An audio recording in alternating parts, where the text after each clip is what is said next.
श्रोते हो, आकाशवाणीच्या अर्थविशेष या कार्यक्रमात आपलं मनःपूर्वक स्वागत. अर्थविशेषच्या आजच्या भागात आपण ऐकणार आहात नुकत्याच उद्घाटन झालेल्या डिजिटल बँकिंग केंद्रांबाबत.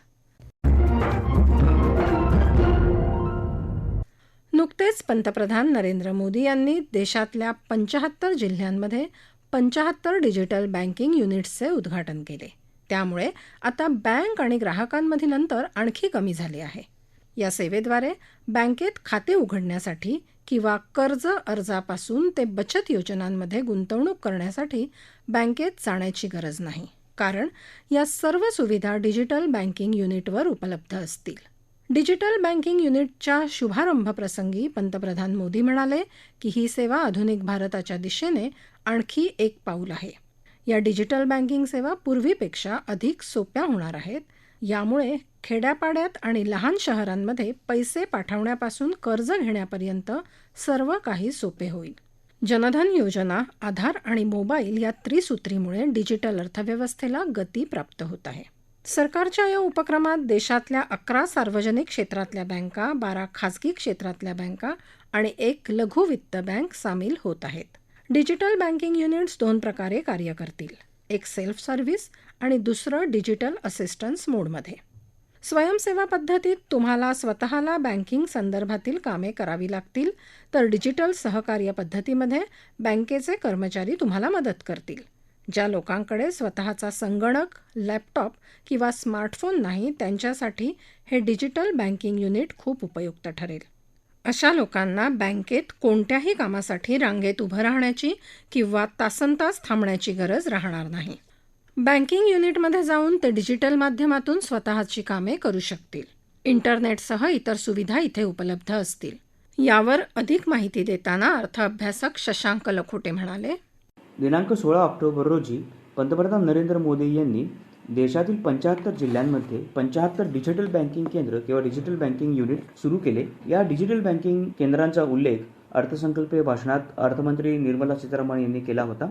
आता डिजिटल बँकिंग युनिट किंवा डिजिटल बँकिंग केंद्र म्हणजे काय, तर हे एक शेड्यूल व्यापारी बँकांनी स्थापन केलेले कायमस्वरूपी असे विशेषीकृत केंद्र असणार आहे. यामध्ये साधारण 11 सरकारी बँका, 12 प्रायव्हेट बँक्स आणि 1 लघुवित्तीय बँक यांचा समावेश असणार आहे. तर या डिजिटल बँकिंग युनिटचा उद्देश काय आहे, तर बँकांची जी उत्पादनं व सेवा ज्या आहेत त्या डिजिटल माध्यमाद्वारे खेडेगावापर्यंत देशाच्या कानाकोपऱ्यात पोहोचवणे आणि डिजिटल बँकिंगचे फायदे जे आहेत ते सामान्यातल्या सामान्य व्यक्तीला अगदी माफक दरात म्हणा किंवा अगदी सहजरित्या ते पोहोचवणे. त्याचे फायदे खूप जास्त महत्त्वाचे आहेत. ते म्हणजे डिजिटल सेवांमध्ये जी आपल्याला तफावत आढळते किंवा जी दरी जी आढळते ती या डिजिटल बँकिंग युनिटच्या माध्यमातून कमी होणार आहे आणि बँकिंग सेवांची पोहोच व बँकिंग सेवांची व्याप्ती वाढवणं देखील शक्य होणार आहे. तर हे कसं होणार आहे की ज्यांच्याकडे मोबाईल किंवा इंटरनेट कनेक्टिव्हिटी नाही असा एखादा व्यक्ती या डिजिटल बँकिंग केंद्रामध्ये जाऊन त्याला ज्या बँकिंग सेवांचा लाभ घ्यायचा आहे त्या बँकिंग सेवा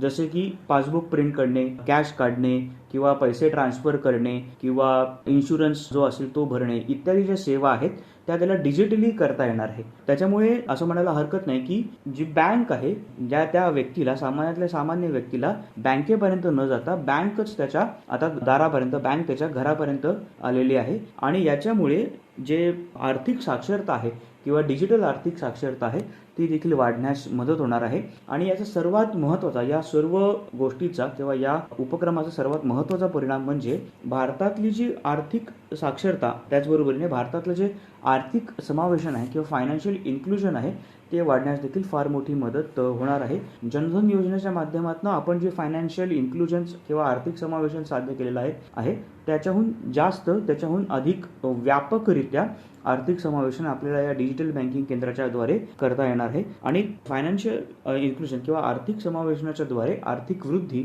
आणि आर्थिक स्थैर्य प्राप्त होण्यास नक्कीच देशाला मदत होणार आहे.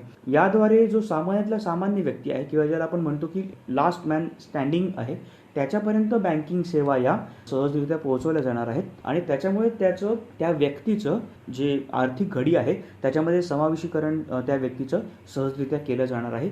आणि याचा एक सर्वात महत्त्वाचा, या सर्व गोष्टींचा एक सर्वात महत्त्वाचा परिणाम म्हणजे जे गुड गव्हर्नन्स ज्याला आपण म्हणतो किंवा सक्षम प्रशासन ज्याला म्हणतो ते सुधारण्यास अधिक मदत होणार आहे किंवा प्रशासन अधिक सक्षम होणार आहे आणि जेणेकरून भारताचा विकास, एक सर्वांगीण विकास करण्याच्या दृष्टीने एक अतिशय महत्त्वाचं पाऊल आपण त्याद्वारे उचललेलं आहे.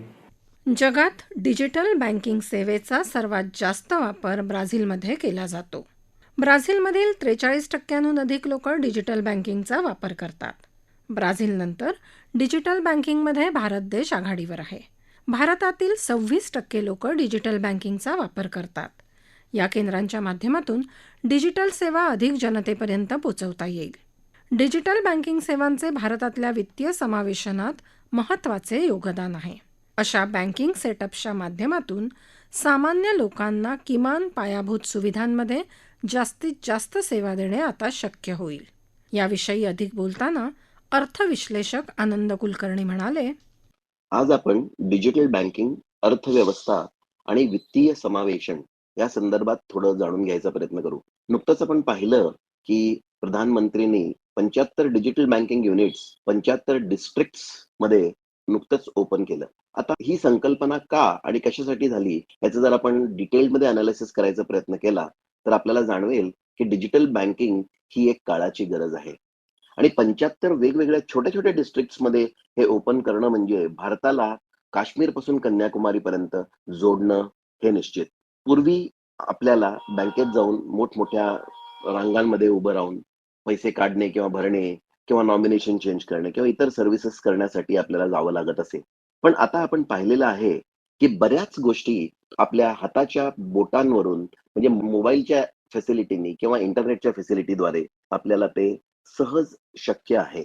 ह्या 75 DBUs म्हणजे डिजिटल बँकिंग युनिट्स जे 75 डिस्ट्रिक्ट्स मध्ये ओपन केलेलं आहे त्यामागचा सर्वात महत्वाचा दुवा म्हणजे की लोकांपर्यंत सक्षम सेवा मिळावी. आज आपण पाहिलं तर प्रति लाख इंडियन सिटीजन्स जर आपण कन्सिडर केले, अडल्ट इंडियन सिटीजन्स, तर त्याच्यामध्ये जर्मनी, चायना आणि साऊथ आफ्रिकेपेक्षाही जास्त आपल्याकडे ब्रांचेस आहेत. इंटरनॅशनल मॉनिटरी फंडने पण भारतीय डिजिटल बँकिंग व्यवस्था आणि इन्फ्रास्ट्रक्चरसाठी खूप कौतुक केलेलं आहे. वर्ल्ड बँकने असंही म्हटले आहे की India is going to become the leader. म्हणजे भारताला अग्रेसर राहण्यासाठी डिजिटल बँकिंग खूप चांगल्या प्रकारे मदत करू शकेल असं म्हणाले. कारण आता जर आपण पाहिलं आणि जर रिपोर्टही वाचला तर आपल्याला जाणवेल की UPI चं मॅक्झिमम युटिलायझेशन आज भारतामध्ये होतं. जनधन अकाउंट जे ओपन केले गेले, फायनान्शियल इन्क्लुजनच्या दृष्टिकोनातून हा एक खूप मोठा पाऊल म्हणावं लागेल. तशाच पद्धतीने निर्मला सीतारामन आपल्या फायनान्स मिनिस्टरनी आपल्या बजेटमध्ये डिक्लेअर केलं होतं आणि थोडीशी हिंटही दिली होती की डिजिटल बँकिंग इन्फ्रास्ट्रक्चरसाठी आपण काम करणार आहोत आणि त्याचंच अनुमोदन म्हणजे ह्या 75 डिजिटल बँकिंग युनिट्स जे इनॉग्रेट झाले त्याचं. खरोखरच खूप कौतुकास्पद आहे कारण खूप कमी वेळात हे 75 ठिकाणी लॉन्च केले गेलेले आहेत. या टेक्नॉलॉजीला डिप्लॉय केल्यामुळे आपण पूर्ण जगभराच्या नक्षेमध्ये तर अग्रेसर राहूच, पण आपल्याला घर बसल्या बऱ्याच सुविधा करता येतील आणि त्याही 24/7. बँकिंग आवर्स मध्येच तिकडे जाऊन काम करायची गरज नाही. आपण आपल्या घर बसल्या सगळ्या व्यवस्था आपण करू शकतो, पैसे ट्रान्सफर करू शकतो. असंही म्हटलं गेलेलं आहे की आपण भारतातल्या भारतात एकमेकांच्या अकाउंटमध्ये पैसे ट्रान्सफर करू, पण तोही काळ दूर नाहीये ज्यावेळेला आपण इंटरनॅशनल पण हे पैसे ट्रान्सफर करू शकू.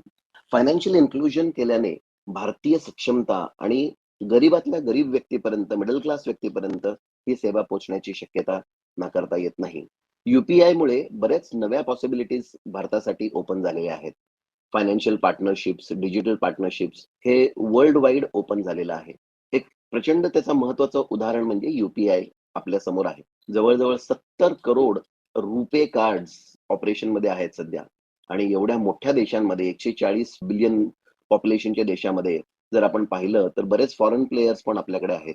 दिस combination of technology and economy is enhancing dignity and affordability. यांनी आपल्याला सन्मानाने आपल्याला वावरता येतं समाजामध्ये असं म्हणायला हरकत नाही. प्रधानमंत्र्यांनी DBT बद्दल पण सांगितलं की this will help in eliminating corruption. म्हणजे करप्शन बऱ्याच प्रमाणात कमी होण्यासाठी हे काम होईल. कारण आपण पाहिलेलं आहे की आता शेतकऱ्यांना म्हणा किंवा इतर जे फॅसिलिटीज जे आपण गरीब तळागाळातल्या लोकांपर्यंत पोहोचवायचा प्रयत्न करतो, जनधन अकाउंटमुळे त्यांच्या डायरेक्टली खात्यामध्ये जमा झाल्याने मधले मिडलमेन्स भरपूर निघून गेले आणि त्याच्यामध्ये योग्य वारसदाराकडे किंवा योग्य व्यक्तीकडे ते पैसे पोहोचण्यासाठी खूप मदत होते आणि करप्शनला नक्कीच आळा बसतो. असे आजपर्यंत आपण 25 लाख करोड रुपयेपर्यंत ट्रान्सफर केलेलं आहे डिजिटल बँकिंगच्या द्वारे. तर हे जे आता फायनान्शियल इन्क्लुजनच्या दृष्टिकोनातून म्हणा किंवा आर्थिक सक्षमतेच्या दृष्टिकोनातून म्हणा किंवा लोकांपर्यंत सेवा पोहोचवण्याच्या दृष्टिकोनातून म्हणा, डिजिटल बँकिंग ही एक येणाऱ्या दिवसांमधली काळाची गरज असं म्हणावं लागेल. बँकांना गुड गव्हर्नन्स करण्यासाठी, खूप चांगली सर्व्हिस प्रोव्हाईड करण्यासाठी आणि जितकं कमीत कमी इंटरफेस आणि इंटरॅक्शन इंडिव्हिज्युअलशी होईल, तेवढंच किंवा जितकं कमीत कमी पैशांचं आदान-प्रदान होईल कॅश फॉर्ममध्ये, तितकंच डिजिटल फॉर्ममध्ये रेकॉर्ड्सही त्याचे चांगले क्रिएट केले जातील आणि खूप चांगल्या प्रमाणात सेवा ही प्रत्येक इंडिव्हिज्युअलला मिळू शकेल. बँकांमधून आजच्या तारखेला आपण पाहतोय की बरेच एन-पी-एस पण होतायत. ह्या एन-पी-एस म्हणा किंवा प्रिव्हेन्शन ऑफ करप्शन ॲक्ट ह्या सगळ्या गोष्टीसाठी कुठं ना कुठेतरी आपण आळा घालण्यासाठी हे डिजिटल बँकिंग खूप कामी करू शकतं. कारण तुमचे प्रत्येक फुटप्रिंट त्याच्यावर मार्क केली जाते. हे करताना आपण ह्याचं पण काळजी घेणं आवश्यक आहे. कारण फिशिंग म्हणा किंवा डिजिटल फ्रॉड्स म्हणा किंवा आजकाल क्लोनिंग होतं. ह्या सगळ्या गोष्टींकडे पण आपल्याला लक्ष देणं तितकंच गरजेचं आहे. बँका स्वतः आपल्या पद्धतीने काही ना काहीतरी प्रिकॉशन्स घेतच आहेत. पण तितक्याच सक्षमतेने आपणही चाणाक्ष राहिलं पाहिजे आणि आपण आपलं पासवर्ड कोणाला देत नाहीये ना, आपले डिजिटल इन्स्ट्रुमेंट्स म्हणजे डेबिट कार्ड, क्रेडिट कार्ड हे कुठे दुसरीकडे वापरत नाहीये ना, ह्याचा आपण खूप छानपणे विचार करणं आवश्यक आहे असं मला वाटतं. तर एकंदरीत पाहता ह्या फॅसिलिटीचं लाभ आपण प्रत्येकाने घ्यावं आणि भारताला नव्या विक्रमाकडे किंवा डिजिटल कॅपिटलकडे अग्रेसर करण्यासाठी मदत करावी ही नम्र विनंती. श्रोते हो, कुठल्याही अर्थव्यवस्थेची ताकद विनासायास आर्थिक व्यवहार पार पडण्यात असते. आर्थिक व्यवहार जितके सहज होतील तितके वाढतात आणि रुपया बाजारात जेवढा फिरतो तेवढी अर्थव्यवस्था मजबूत होते. डिजिटल बँकिंगच्या सुविधा निर्माण झाल्यानंतर भारतात एक प्रकारचे डिजिटल दुभाजक तयार झाले होते. डिजिटल बँकिंग केंद्रांच्या माध्यमातून ही त्रुटी दूर होण्यासाठी मदत होईल. ज्यांना आजवर बँकिंग सुविधा उपलब्ध नाही त्यांच्या बाबतीत हे आता सहज उपलब्ध होऊ शकतील. हे केंद्र आठवड्यातले 7ही दिवस आणि दिवसाचे 24 तास चालू असल्याने या सुविधांची उपलब्धता चांगली राहू शकेल. वित्तीय समावेशन हा कुठल्याही देशाच्या विकासाचा पाया असतो. DBU हे भारतानं आधुनिकतेकडे टाकलेलं एक महत्त्वपूर्ण पाऊल आहे आणि याच्या माध्यमातून अर्थव्यवस्था अधिक बळकट होऊ शकेल. समृद्ध भारताचं स्वप्न पूर्ण करण्यासाठी हे महत्त्वाचं धोरण आहे. याबरोबरच आजचा अर्थविशेष हा कार्यक्रम संपला. आकाशवाणी मुंबईच्या प्रादेशिक वृत्त विभागानं हा कार्यक्रम सादर केला होता. संपादक आणि सादरकर्त्या सरस्वती कुवळेकर. निर्मिती सहाय्य गुरुनाथ तेरवणकर. लेखन विनोद देशपांडे. निवेदन विजया सहजराव.